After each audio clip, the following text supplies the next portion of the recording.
आज मला असं वाटतं कितवं वर्ष झालं, 11 वर्ष आज हा कोकण महोत्सव इथे साजरा होतोय आणि आपण देखील आपला सर्वांचा उत्साह आणि आशीर्वाद हा अशा सर्व महोत्सवांना लाभतो आहे. त्याबद्दल आपणा सर्वांचा धन्यवाद. मला फक्त आपल्याला एवढीच गोष्ट आता सांगायची आहे, रात्र वैरायची आहे, गाफील राहू नका,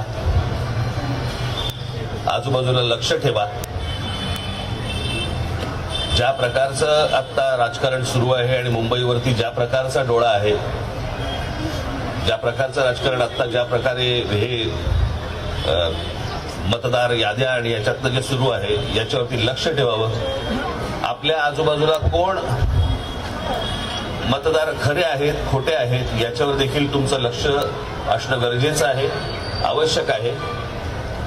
मी आपल्याला एकच गोष्ट सांगतो की मराठी माणसासाठी म्हणून ही येणारी मुंबई महानगरपालिकेची निवडणूक ही शेवटची महानगरपालिकेची निवडणूक असेल.